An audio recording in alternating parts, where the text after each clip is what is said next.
Hi, hello everyone. So this video is for those SMEs that has been inquiring about e-teams and mambo na receipt invoicing. So last year KRA made an announcement kwamba you have to issue all invoices via e-teams. So kumaanisha if you issue or ama upewa an invoice which is outside e-teams, then when filing those returns you won't be able to claim it.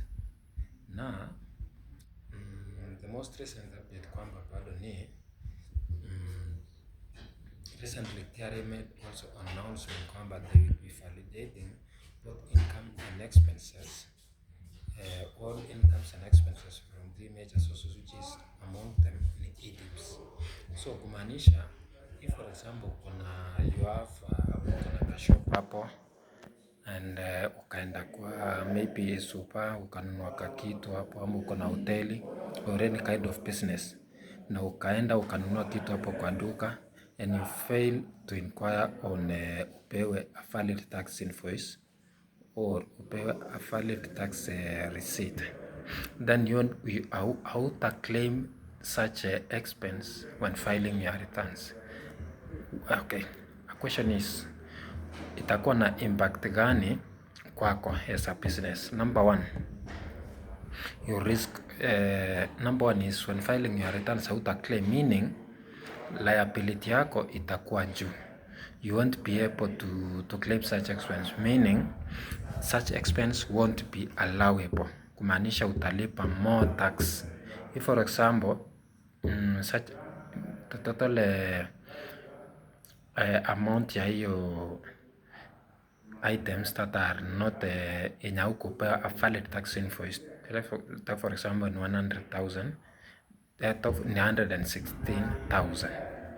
So that means in your tax liability utalipa 16,000 more, 16,000 which is VAT. You will pay 16,000 more in tax liability because haukupewa valid tax invoice. So it's very crucial as business to transition to upewe a valid tax invoice in your business. Ukienda maybe when supplier akikusupplyia vitu, ukienda if it is expense, whether expense or purchases, you have to be issued with a valid tax invoice.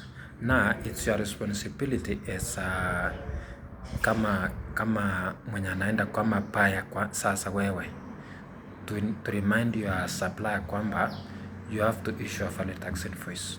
Mpe pin yako, mwambie this is my pin, I'm VAT registered, yeah, and you have to be issued with a valid tax invoice. And there's a way you can confirm if such invoice, tax invoice iko valid or not via iTax. So this year compliance journey for SMEs is not going to be easy, bearing in mind that all major big businesses wame transition to e-teams. They now issue a valid tax invoice.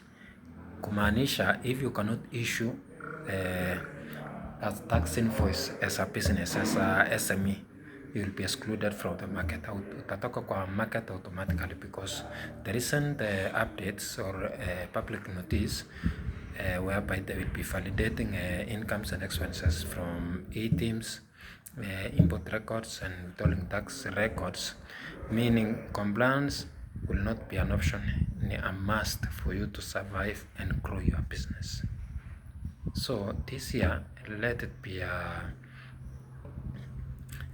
a mandatory for you as an SME to transition to e-teams, to have e-teams in your business, have a proper records, kama ni invoices, kama ni receipts, keep those records and keep proper books of accounts. Yeah, the law requires that you keep those records or accounting records for a minimum of 5 years.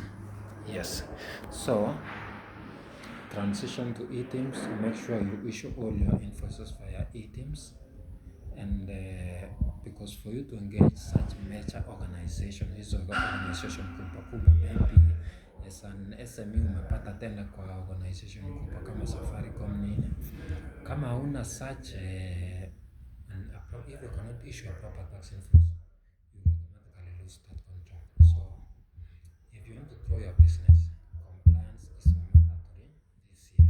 And for such services, reach us via 0720 861 201. Alexa Accounting Solution. Thank you.